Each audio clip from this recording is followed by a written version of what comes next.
आपको पिकाचू तो याद ही होगा, वो पीला बिल्ला जो करंट मारता था। मुझे तो पक्का याद है, मैंने पोकेमॉन के सारे एपिसोड देखे हुए। मैं इतना बड़ा फैन था कि मेरे पास सारे के सारे पोकेमॉन कार्ड्स थे।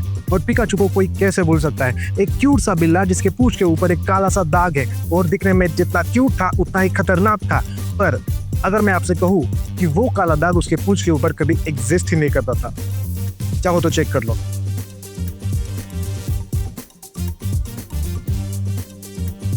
खैर छोड़ो, आपको स्नो वाइट मूवी का ये डायलॉग तो याद होगा, mirror mirror on the wall who is the favourite of them all. Obviously not me.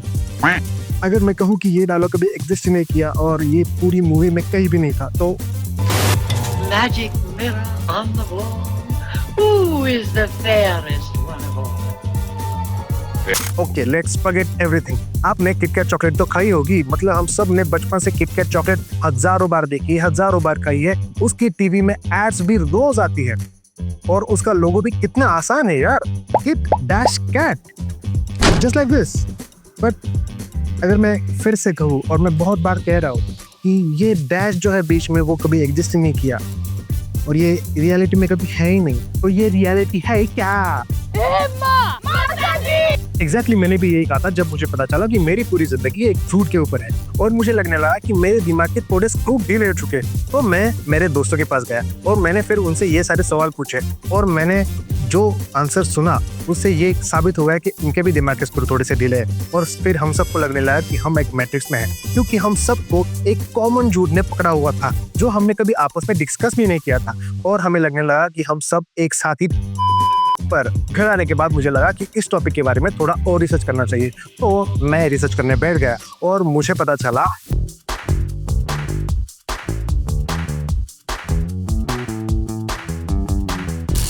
ये पिकाचू, स्नो वाइट और किटकैट की कहानी कोई रैंडम गलती नहीं है। साइकोलॉजी में इसे कलेक्टिव फॉल्स मेमोरी कहा जाता है। मतलब जब 2-3 लोग एक सेम चीज को बोलते हैं उसे एरर कहा जाता है। पर जब करोड़ों लोग एक सेम फॉल्स डिटेल को, मतलब पिकाचू की ब्लैक टेल, किटकैट को डैश और स्नो वाइट का mirror mirror on the wall वाला डायलॉग को सेम तरीके से याद कर लेते हैं, उसे कहा जाता है कलेक्टिव फॉल्स मेमोरी। और ये ग्लोबल पैटर्न में नजर आता है और ऐसे बहुत सारे एग्जाम्पल मौजूद है।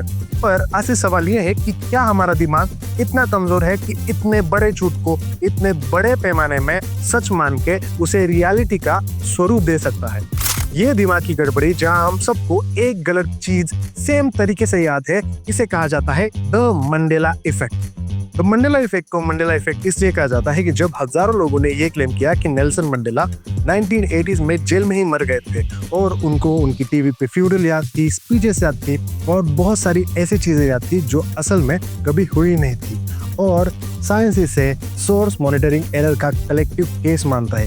सोर्स मॉनिटरिंग एरर मतलब आपका दिमाग इस चीजों पे कंफ्यूज हो जाता है कि ये इंफॉर्मेशन उसने कहीं असली सोर्स से देखी थी या सिर्फ सुनी थी। आपका दिमाग कैमरे की तरह काम नहीं करता, आपका दिमाग रिकंस्ट्रक्शन प्रोसेस की तरह काम करता है और इस प्रोसेस के 3 मेन फ्लॉज है जो मंडेला इफेक्ट को जन्म देते हैं। उसमें से पहला फ्लॉ है स्कीमा थ्योरी। नई आई इंफॉर्मेशन को आपका दिमाग प्रीवियस नॉलेज के हिसाब से एडिट करके स्टोर करके रख देता है। दूसरा है सजेस्टिबिलिटी। सजेस्टिबिलिटी मतलब अगर आपकी किसी दोस्त ने आपको एक इंफॉर्मेशन बताई है तो आपका दिमाग उसे सच मान के स्टोर करके रख देगा। और तीसरा है कन्फैबुलेशन।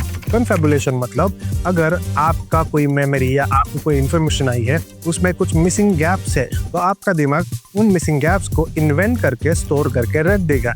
ये 3 फ्लॉज आपकी मेमोरी को सच से ज्यादा लॉजिकल बना देते हैं। चलो देखते हैं कि स्कीमा थ्योरी और सेमांटिक एक्सपेक्टेशन कैसे काम करते हैं। हम सबको दीवार फिल्म का वो डायलॉग को याद ही होगा जब अमिताभ बच्चन कहते हैं मेरे पास गाड़ी है, बंगला है, बैंक बैलेंस है, दौलत है, तुम्हारे पास क्या है?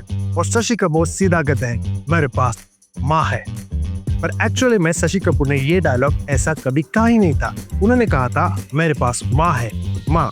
उन्होंने 2 बार माँ कहा था और हमारा दिमाग सेमांटिक एक्सपेक्टेशन के चलते जो सेकंड वाला माँ है उसे डिलीट कर देता है क्योंकि उसे वो अननेसेसरी रिपीटेशन लगता है। और एक बार वाला माँ मेरे पास माँ है वो उसे सिंपल और परफेक्ट ऐसा लगता है और वो ऐसा ही उसे स्टोर करके रख देता है।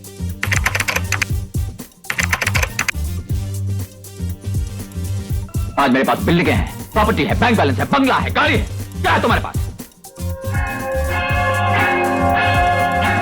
मेरे पास माँ है।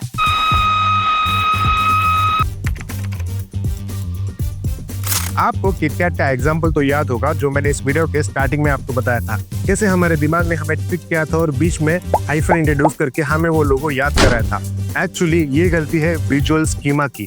हमारा दिमाग गेस्टॉल प्रिंसिपल ऑफ सिंप्लिसिटी को फॉलो करता है। इसमें होता क्या है कि जब दो अलग अलग शब्द किट और कैट को साथ में कंबाइन करके जब हम देखते हैं तो हमारा दिमाग चीजों को कंप्लीट करने के लिए और पैटर्न को सिंप्लीफाई करने के लिए बीच में हाइफन डाल के उसे स्टोर करके रख देता है। इसमें होता क्या है कि कई बार डिटेल्स स्किप किए जाते हैं। स्नो वाइट का डायलॉग मिरर मिरर ऐसा हमें क्यों याद रहता है? एक्चुअली ये सजेस्टिबिलिटी का परफेक्ट एग्जाम्पल है और इसे साइंस में मिस्ड इंफॉर्मेशन इफेक्ट कहते हैं। इसमें क्या होता है कि जब आपको कोई गलत इंफॉर्मेशन बार बार मीम्स के थ्रू, पैरोडीज के थ्रू या आपके फ्रेंड्स के थ्रू आपके दिमाग के अंदर या आपके कानों में पड़ती रहती है तो ओरिजिनल फाइल को आपका दिमाग ओवरराइट करके ये जो मिस इंफॉर्मेशन है वहां पे डाल के ये इमेजिन कर लेता है कि जो कैरेक्टर्स एक्चुअली में मूवी में थे उन्होंने यही डायलॉग बोला था। और over the period of time ये आपकी जो इन्फॉर्मेशन है, ये जो मेमोरी है वो स्ट्रांग होती रहती है। अब सबसे खतरनाक है कंफैबुलेशन, एक ऐसी मेमोरी जो आपको लगता है सच है पर कभी रिकॉर्ड ही नहीं हुई थी।